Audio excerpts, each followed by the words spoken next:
ये श्रृंखला सर्व आत्माओं के पिता परमात्मा शिव के द्वारा उच्चारित महावाक्यों के संकलन पर आधारित है। ओम शांति। गॉडलीवुड स्टूडियो द्वारा प्रस्तुत अमूल्य रत्न में आप सभी का हार्दिक स्वागत है।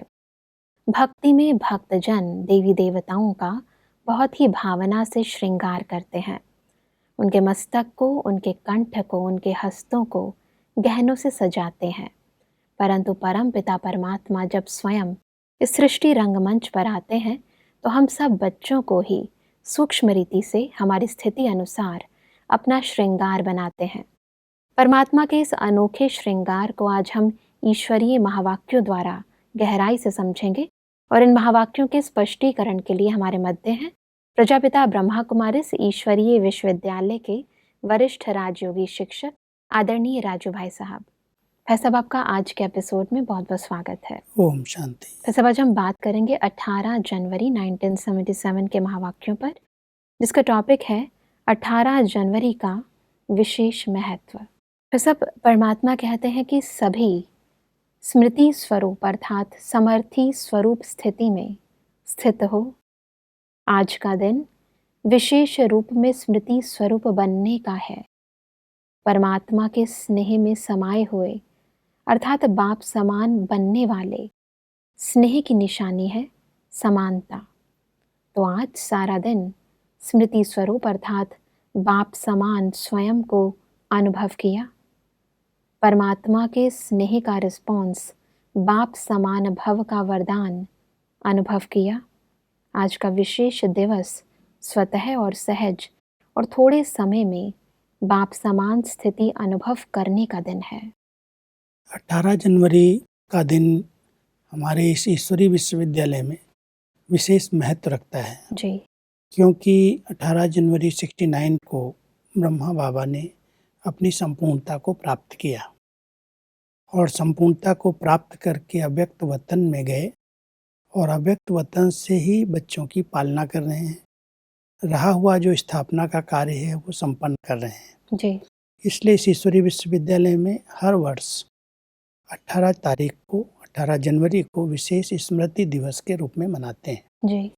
और स्मृति दिवस पर विशेष सवेरे से अमृत वेले से 3 बजे से ही बाबा के कमरे में, उनकी तपस्या स्थली में, जहाँ जहाँ वो रहते थे, सैर करते थे, मुरली चलाते थे, उसको हम 4 धाम कहते हैं जी। तो उन 4 धामों की परिक्रमा सुबह से ही शुरू कर देते हैं।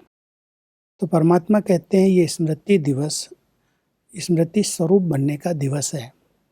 तो जब हम परमात्मा की याद में रहते हैं, अमृत वेले से ही ब्रह्मा बाबा के साथ हम शिव बाबा को भी याद करते हैं, तो शिव बाबा हमको ये वरदान देते हैं बच्चों को कि ब्रह्मा बाप समान भव। तो स्मृति दिवस पर विशेष निरंतर योगी जीवन का बहुत सुंदर अनुभव होता है क्योंकि सब लोग एक ही धुन में होते हैं। बहुत वातावरण में अंतर्मुखता होती है, सब एक ही स्नेह में समाये हुए रहते हैं। कहीं पर भी भले 5, 10 हज़ार, 15 हज़ार लोग इकट्ठे होते हैं, फिर भी कहीं आवाज़ नहीं होती, कोई हलचल नहीं होती, सब उन्हीं के स्नेह में समाये हुए चारों तरफ चक्कर लगाते हैं जी। तो परमात्मा वो दृश्य देख करके ये वरदान देते हैं, जैसे ब्रह्मा बाबा ने संपन्नता को प्राप्त किया ऐसे ही बच्चे भी बाप समान भव। जी। परमात्मा कहते हैं कि जैसे सभी युगों में से संगम युग सहज प्राप्ति का युग गाया जाता है, वैसे ब्राह्मणों के लिए संगम युग में भी यह दिन विशेष सर्वशक्तियों के वरदान प्राप्त होने का, बाप समान की स्थिति का अनुभव करने का ड्रामा में नोंधा हुआ है। विशेष दिन का विशेष महत्व जान महान रूप से मनाया। क्योंकि ये दिन वैसे दुनिया में जब मनाते हैं कोई के शरीर छोड़ने पर जी। पुण्य स्मृति दिवस जिसको कहते हैं, तो लोग उसमें दुख की अनुभूति करते हैं, उनकी याद में, उनकी विशेषताओं में याद करते करते दुखी होते हैं, आंसू आते हैं। परमात्मा कहते हैं ये दुख का दिन नहीं है। ब्रह्मा बाबा ने पुरुषार्थ करके अपनी संपूर्णता को प्राप्त किया, तो आप बच्चे भी इस दिन, जैसे संगम युग सारे कल्प के अंदर एक विशेष युग है, जब सहज प्राप्ति हो रही है, सहज परमात्मा को हम पहचान करके उनसे अपना अधिकार ले रहे हैं, ऐसे ही ये दिन संगम का 18 जनवरी का दिन जब ब्रह्मा बाबा संपूर्णता को प्राप्त हुए, ये दिन भी विशेष दिन है। और इस दिन अगर हम बाबा के प्यार में, स्नेह में खोए रहते हैं तो अनेक वरदान, अनेक शक्तियाँ अपने आप प्राप्त होती जाती हैं। जी। बहुत से भाई बहनों का अनुभव है, जब बाबा के कमरे में, उनकी कुटिया में, उनके शांति स्तंभ पर जाते हैं तो जैसे बहुत सारे वरदान, जो कमी, कमजोरी, संस्कार होते हैं, बाबा के कमरे में जाते ही जैसे वो सब समाप्त हो जाते हैं। उनकी शक्तियाँ ऐसे अनुभव होती हैं जैसे आज के दिन विशेष कोई बाबा हम बच्चों पर भोलानाथ बन करके मेहरबान है। तो इसलिए उस दिन का बहुत बड़ा इस ईश्वरी विश्वविद्यालय में महत्व है। जी, आगे बढ़ते हैं। परमात्मा कहते हैं कि अमृत वेले से परमात्मा ने विशेष अनुभवों के गोल्डन चांस की लॉटरी खोली है। ऐसी लॉटरी लेने के अधिकार को अनुभव किया। स्नेह युक्त रह व योग युक्त, सर्वशक्तियों के प्रति युक्त, सर्व प्रकार के प्रकृति व माया के आकर्षण से परे रहे। आज परमात्मा ने बच्चों के पुरुषार्थ की रिजल्ट देखी। क्योंकि वो ऐसा दिन है जब इतना स्नेह में हम समा जाते हैं, जो माया, प्रकृति या कोई भी व्यर्थ संकल्प, विकल्प सब समाप्त हो जाते हैं। क्योंकि एक के प्यार में खो जाने से, एक लौर में लीन हो जाने से ये जो बाह्य जगत की बातें हैं, जिसके लिए हम पुरुषार्थ करते हैं, ये खत्म हो जाएं, वो प्यार में समाने से स्वतः समाप्त हो जाती हैं। जी। तो वो वरदान परमात्मा हम सबको सुबह से अमृत वेले से ही शक्ति और सकाश के रूप में देते हैं। जैसे ऐसे अनुभव होता है, बहुत सहज जीवन, बहुत सहज पुरुषार्थ है, कोई मेहनत नहीं लगती। परमात्मा कहते हैं कि बहुत बच्चे बाप दादा के सिर के ताज के रूप में देखे और कई बच्चे गले के हार के रूप में देखे और कई बच्चे भुजाओं के श्रृंगार के रूप में देखे। अब हर एक अपने से पूछे, मेरा स्थान कहाँ है? क्योंकि ये 3 प्रकार का जो श्रृंगार, विशेष करके भक्ति मार्ग के अंदर जब भी देवी देवताओं का श्रृंगार करते हैं तो ये 3 चीज़ों का स्पेशल श्रृंगार होता है। हाथों में बहुत अच्छे कंगन वगैरह पहना करके हाथों का अलग श्रृंगार करते हैं, गले में बहुत सुंदर सुंदर मालाएं पहना करके उसका श्रृंगार अलग करते हैं, और मस्तक में जो ताज होता है उसकी भी बनावट, उसकी मणियाँ, उनकी चमक बहुत अच्छी होती है। जी।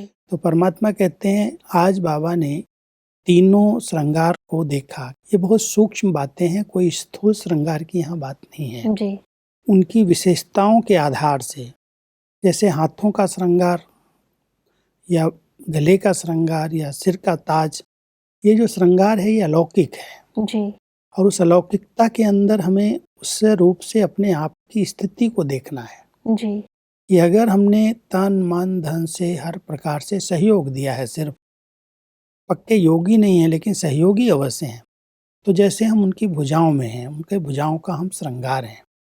अगर हम मुख से ज्ञान सुना रहे हैं, ज्ञान सुनाने की एक कला आती है, वाणी द्वारा हम सबको संदेश दे रहे हैं और बाबा के समीप हैं, गले के कंठ जैसे समीप है आत्मा के, तो परमात्मा कहता समीप हैं लेकिन समान नहीं है। जी।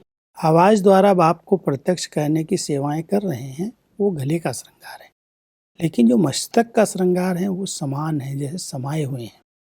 आत्मा मस्तक के अंदर विराजमान है। तो ऐसे ही परमात्मा का एक बहुत सूक्ष्म श्रृंगार हम सब बच्चे भिन्न भिन्न रूप से बनते जा रहे हैं। तो जितने भी बच्चे बाबा के पास आए हैं, सन्मुख बैठे हैं, उन सबको श्रृंगार के रूप में बाबा बता रहे हैं। जी। सब इसी चीज़ को परमात्मा के शब्दों में हम कहते हैं कि ताजधारी अर्थात बाप के ताज में चमकते हुए रत्न, जिनकी विशेष पूजा होती है, उनकी निशानी है सदा बाप में समाये हुए और समान। उनके हर बोल और कर्म से सदा और स्वतः बाप प्रत्यक्ष होगा। उनकी सीरत और सूरत को देखकर हर एक के मुख से यही बोल निकलेंगे कि कमाल है जो बाप ने ऐसे योग्य बनाया। योग्य बच्चे बिल्कुल समान रूप में हैं, जिनकी बहुत अच्छी पूजा हो रही है, अष्टरत्नों के रूप में पूजा हो रही है। ऐसे बच्चे जो समान स्थिति को प्राप्त हो जाते हैं, वो सिर के ताज हो जाते हैं। उनकी सूरत से, उनकी शक्ल, चेहरे से, बोल चाल से, कोई भी कर्म से बाबा दिखाई देता है। जैसे बाबा ने इनको अपने समान बना दिया। जी। तो एक स्थिति ऐसी है जो समानता को स्पष्ट करती है, उसके आधार से उसकी पूजा हो रही है, वो नंबर 1 है। इसलिए परमात्मा का जो पहला श्रृंगार है वो ताज के अंदर मणि के रूप में चमकता है। जी, और परमात्मा कहते हैं कि उनके गुण देखते हुए निरंतर परमात्मा के गुण सब गाएंगे। उनकी दृष्टि सभी की वृत्ति को परिवर्तन करेगी। ऐसी स्थिति वाले सिर के ताज गाए जाते हैं। उनकी दृष्टि से भी अनुभव होगा, ये समान है। जी। दृष्टि से कई आत्माओं को बहुत अच्छे अनुभव होते हैं। जब हम अपने पिता परमात्मा की याद में रहते हैं और आत्मिक स्वरूप में स्थित होते हैं, तो दृष्टि में जो रूहानियत है, अलौकिकता है, वो अन्य आत्माओं को परिवर्तन कर देती है। जी। उनको उससे बाबा का अनुभव होने लगता है। इन्होंने दृष्टि दी जैसे बाबा ने दृष्टि दी, तो वो अनुभूति आत्माओं को परिवर्तन कर देती है। ये समान आत्माओं की निशानी है। जी। तो जो ताज के अंदर मणियाँ दिखाई गई हैं श्रृंगार में, वो उनके समान स्थिति वाली आत्माएं हैं। बिल्कुल, हम दादियों को कह सकते हैं कि वो उस स्थिति में हैं आज। उस स्थिति में दादियाँ हैं। कुछ महारथी भाई भी हैं जी। जिन्होंने ऐसा पुरुषार्थ किया है, जी। जो सदा ही बाबा के ताजधारी होकर के रहे हैं, जी। उनको ही प्रत्यक्ष करने की लगन में मगन रहे हैं। आज उनकी दृष्टि से, उनके बोल से, उनके हर व्यवहार से कई आत्माएं बाबा के समीप आ जाती हैं। परमात्मा कहते हैं कि गले का श्रृंगार अर्थात सेकंड नंबर सदैव अपने गले की आवाज़ अर्थात मुख के आवाज़ द्वारा बाप को प्रत्यक्ष करने के प्रयत्न में रहते हैं। सदा बाप दादा को अपने सामने रखते हैं, लेकिन समाये हुए नहीं रहते। सदा बाप दादा के गुण गाते रहते, लेकिन स्वयं सदा गुणमूर्त नहीं रहते। समान बनने की भावना और श्रेष्ठ कामना रखते हैं, लेकिन हर प्रकार की माया के वारों का सामना नहीं कर पाते। ऐसी स्थिति वाले गले का श्रृंगार है। कई बार हम ज्ञान सुनाते हैं लोगों को, प्रभाव भी पड़ता है और परमात्मा के गुणों का गायन भी हम करते हैं, लेकिन वो गुण हमारे जीवन से दिखाई दें, लोग गुणमूर्त के रूप में हमें अनुभव करें, ये सेकेंड नंबर की क्वालिटी हो जाती है। परमात्मा के गुणों का हम वर्णन करेंगे, लेकिन हमारे द्वारा वो गुण सब दिखाई देने लगे, हमारे जीवन में आ जाएं, उसमें कुछ कमी रह जाती है। हम ज्ञान सुना रहे हैं, लेकिन ज्ञान सुनाते लोगों को प्रभावित भी कर देंगे, लेकिन अपनी कमी कमजोरियों को समाप्त करने में मेहनत लगेगी। तो ये सेकेंड नंबर हो गए गले के श्रृंगार। इसलिए परमात्मा हमको कहते हैं नंबरवार मेरे बच्चे हैं। जी। तो कोई तो वाणी के द्वारा सेवा बहुत अच्छी करते हैं, लेकिन जैसा परमात्मा चाहता है समान बन करके सेवा करें, उनसे बाबा का दर्शन होने लगे, अनुभव होने लगे कि साक्षात परमात्मा का ज्ञान इनके स्वरूप से हमको मिल रहा है, उसमें अंतर है। ऐसा परमात्मा कहते हैं कि तीसरी क्वालिटी तो सहज ही समझ गए होंगे। भुजा की निशानी है सहयोग की। जो किसी भी प्रकार से मन से, वाणी से अथवा कर्म से, तन मन व धन से बाप के कर्तव्य में सहयोगी होते हैं, लेकिन सदा योगी नहीं होते, ऐसे भी अनेक बच्चे हैं। सहयोगी तो बहुत हैं, जी। लेकिन परमात्मा की आस यही रहती है कि सहयोगी योगी बन जाएं। और देखा ये जाता है जो बहुत समीप सहयोगी बनते हैं, चाहे जिस रूप से बनते हैं, जी। तन से बनते हैं, मन से बनते हैं, धन से बनते हैं, या मनसा वाचा कर्मणा कोई भी प्रकार का यज्ञ में सहयोग देते हैं, जी। तो सहयोग देते देते समीप आ जाते हैं और वो योगी बन जाते हैं। जी। तो ऐसे तीनों प्रकार के बच्चे बाबा की नज़रों में हैं, और बाबा की आस यही है कि भले वो अभी सहयोगी हैं, वो योगी बने और योगी बन करके वो समान बन जाए। तो तीनों प्रकार में नंबर 1 आ जाए। परमात्मा की आस और वरदान तो यही है। जी। तो सब परमात्मा कहते हैं कि पवित्रता तो ब्राह्मण जन्म का स्वधर्म है। पवित्रता का संकल्प ब्राह्मण जन्म का लक्ष्य और लक्षण है। जिसका निजी लक्षण ही पवित्रता है, उसका विनाश की डेट के साथ कोई कनेक्शन नहीं। यह तो स्वयं की कमजोरी छिपाने का बहाना है, क्योंकि ब्राह्मण बहानेबाजी बहुत जानते हैं। कई बार ऐसा होता है, समय पर समय परमात्मा हमारे पुरुषार्थ को आगे बढ़ाने के लिए जी कहते हैं बच्चे विनाश का समय बहुत नजदीक है, जी अब हुआ कि हुआ। जी तो उस बात को लेकर के सोचते हैं अभी शादी क्या करनी है, पवित्र जीवन जीना चाहिए। और जब वो डेट निकल जाती है, वो समय निकल जाता है, तो सोचने लगते हैं कि इसे तो हम कर लेते तो अच्छा था, अब हुआ तो कुछ भी नहीं। जी तो परमात्मा कहते हैं कोई विनाश की डेट से, समय की डेट से आपकी धारणाओं का कनेक्शन नहीं है। जी हमारी ये धारणाएं हमारे जीवन के उत्थान के लिए हैं। सतयुग सृष्टि की स्थापना के लिए फाउंडेशन जो है, उस फाउंडेशन को किसी विनाश की डेट से जोड़ देना, समय से जोड़ देना आवश्यक नहीं है। जब से हमने ब्राह्मण जीवन लिया और जब तक इस जीवन के अंदर हैं, तो परमात्मा कहते हैं जब तक जीना है तब तक ये धारणाएं अपनानी है। जी ऐसे नहीं 2-4 साल के लिए हमने कोई व्रत लिया है, ये कोई प्रतिज्ञा 1-2 साल के लिए नहीं है, ये हमारी लॉन्ग लाइफ, जब तक ये जीवन है तब तक हमें पवित्रता का व्रत धारण करना है। तो परमात्मा हम सबको कहते हैं, कई बच्चे ऐसे हैं जो सोचते हैं अगर 1 साल 2 साल में विनाश होने वाला है तो क्यों हम किसी प्रवृत्ति में बंधें। सोच लेते हैं कि क्यों हम इस बंधन में बंधें, इसलिए 1-2 साल के लिए ठीक है। लेकिन जब वो नहीं समय निकल गया, पास हो गया, तो सोचने लगते हैं इससे तो शादी कर लें तो अच्छा है, आगे चल के पता नहीं क्या होगा, कोई साथ देगा या नहीं देगा। तो पवित्रता का कनेक्शन, प्योरिटी का कनेक्शन समय से बांधना ठीक नहीं है। जी फिर सब परमात्मा कहते हैं कि डेट बताने की ज़रूरत ही नहीं, कभी भी फाइनल विनाश की डेट फिक्स नहीं हो सकती। अगर डेट फिक्स हो जाए तो सब सीट्स भी फिक्स हो जाएं, तो फिर पास विद ऑनर्स की लंबी लाइन हो जाए। इसलिए डेट से निश्चिंत रहो। परमात्मा हम सबको ये बहुत अच्छी बात कहते हैं। कई बच्चे पूछते रहते हैं 1 साल में विनाश होगा, 2 साल में होगा, 3 साल में, कब होगा, डेट बताओ। परमात्मा कहते हैं डेथ की डेट नहीं बताई जाती। जी हमारा शरीर कब छूटेगा उसकी कोई डेट नहीं होती, वो तो अचानक ही शरीर छूटता है। इसलिए परमात्मा कभी भी डेट नहीं बताएंगे विनाश कब होगा।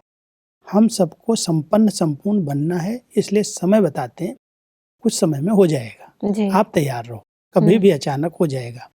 इसलिए विनाश का डेट निश्चित कर दिया जाए तो फिर सबके पद भी निश्चित हो जाए कि इतने समय में हम पुरुषार्थ करके संपूर्ण बन करके ये पदवी प्राप्त कर लेंगे।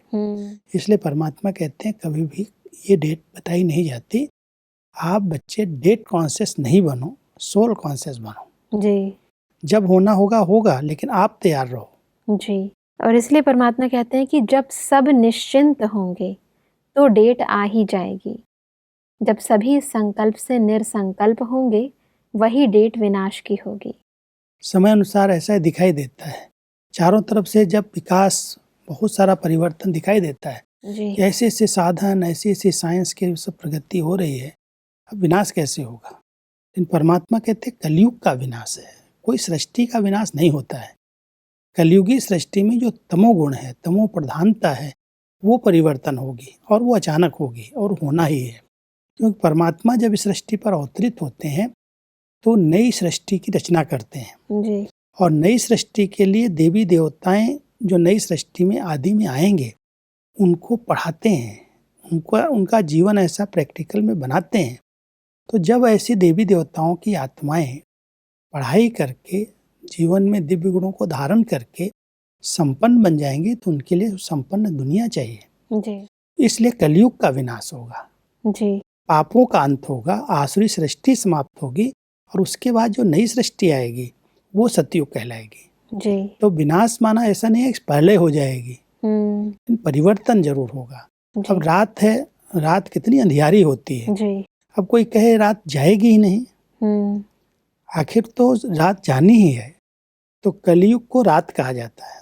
तो कलयुग की रात जाएगी, दिन आएगा, सवेरा होगा, लेकिन उसकी तैयारी ये है, जैसे जब सवेरा होने वाला होता है, रात में कोई ने कितने भी गंदे काम किए हों, लेकिन जब दिखाई देता है कि अभी रोशनी हो रही है तो लोग उठ करके स्नान वगैरह करके पूजा में लग जाते हैं, पाठ करते हैं, भगवान का ध्यान करते हैं और ध्यान करके सोचते हैं अभी हमको दिन में जाना है। इसलिए सवेरे सवेरे उठ करके कम से कम हम भगवान का ध्यान करें, कुछ पुण्य कर्म कर लें। तो इसलिए सवेरे का बड़ा महत्व है। ये जो समय चल रहा है संगम युग का, ये प्रातः काल का ब्रह्म मुहूर्त का समय है। जी। विकारों के अंदर लिप्त आत्माएं समझती हैं कलयुग अभी बच्चा है, अभी बहुत समय पड़ा हुआ है। कई तो कह देते 40,000 वर्ष पड़ा हुआ है। हाँ जी। एक और विज्ञान और सब कह रहे हैं कि ये सृष्टि अधिक चलने वाली नहीं है। इतनी प्राकृतिक प्रकोप हो रहे हैं, जलवायु इतना बड़ा परिवर्तन हो रहा है, ग्लेशियर्स पिघल रहे हैं, ये सृष्टि अधिक समय नहीं चल सकती। जानते सब हैं, लेकिन फिर भी कहते हैं नहीं, सृष्टि कलयुग तो भी बहुत समय चलने वाला है। परमात्मा कहते हैं बच्चे, ये कलयुगी सृष्टि जो अति में जा रही, इस अति का अंत होगा और जो नई सृष्टि आएगी उसको सतयुग कहेंगे जी।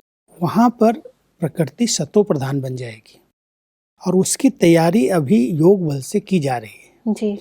ये बहुत गुप्त परमात्म प्लान है और उस प्लान को समझने के लिए इस ज्ञान को समझना पड़ेगा जी। कि अब कलयुग के अंतिम समय की ये ब्रह्म मुहूर्त की वेला है। मुझ आत्मा को इन विकारों का त्याग करके, इन बुराइयों को छोड़ करके अपने जीवन को पवित्र और योगी बनाना है। बिल्कुल। कुछ पुण्य कर्म की पूंजी जमा करनी है। इसलिए अंधेरी रात से जो जग गए हैं, जिन्होंने अपनी जीवन को पवित्र और योगी बनाया है, उनको भी संपूर्ण निश्चय है कि कलयुग जाएगा, सतयुग आएगा। जी। लेकिन जो सोए हुए हैं वो समझते हैं अभी तो बहुत गहरी, बहुत समय दुनिया चलने वाली है। जी बिल्कुल, परंतु ये सब कुछ देखते हुए भी इंसान को इन सब चीज़ों से वैराग्य नहीं आ पाता और ही इंसान टेक्नोलॉजी के कारण, साइंस के कारण, अलग अलग साधनों के कारण वैभवों में उलझे हुए हैं। क्योंकि वो समझता है ये दुनिया तो स्वर्ग बनती जा रही है।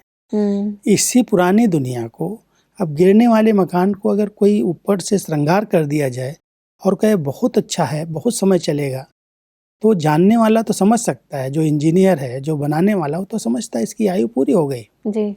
तो ये वृक्ष जो पुराना हो गया है, वो वृक्ष तो पुराना गिरना ही है। उसका क्रिएटर डायरेक्टर परमात्मा है, वो जानता है। जी।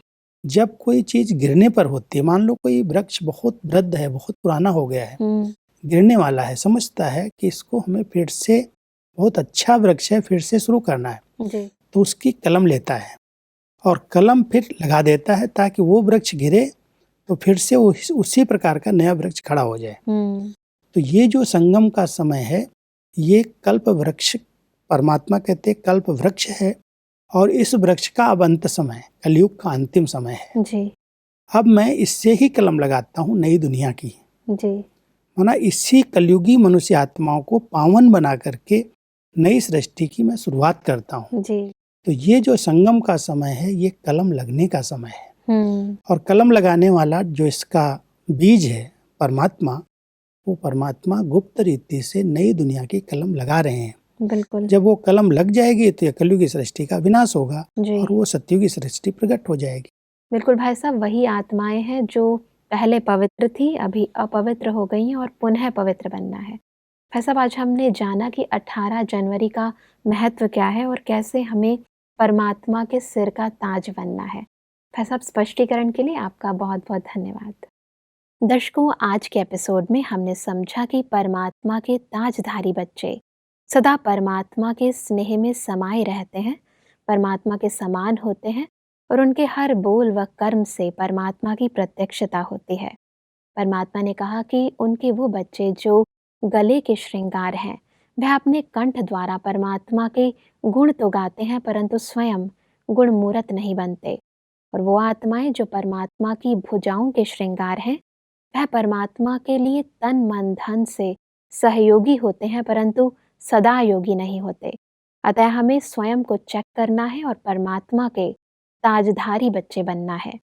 दर्शकों, आज के एपिसोड से संबंधित यदि आपके मन में कोई भी प्रश्न है तो आप हमें ईमेल कर सकते हैं। हमारा ईमेल आईडी है amulyaratna@godlywoodstudio.org। अगले एपिसोड में एक और अव्यक्त वाणी के साथ आप सभी के समक्ष हम फिर हाजिर होंगे। तब तक के लिए लेते हैं इजाजत। ओम शांति। मुख्य सार, विनाश की डेट।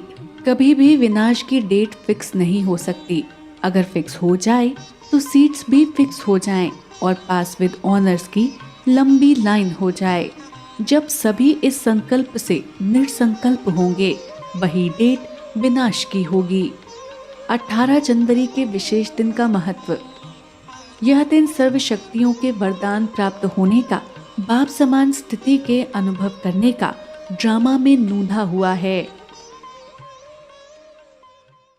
अधिक जानकारी के लिए संपर्क करें Amulya Ratan Godlywood studio, Manmohini Van, Shanti Van post, Abu road 307510, district Sirohi, Rajasthan. Email ID है amulyaratn@godlywoodstudio.org। इस श्रृंखला को प्रजापिता ब्रह्मा कुमारीज ईश्वरीय विश्वविद्यालय के सेवा केंद्रों पर क्लास में नियमित रूप से चलाने के लिए गॉडलीवुड स्टूडियो से संपर्क करें।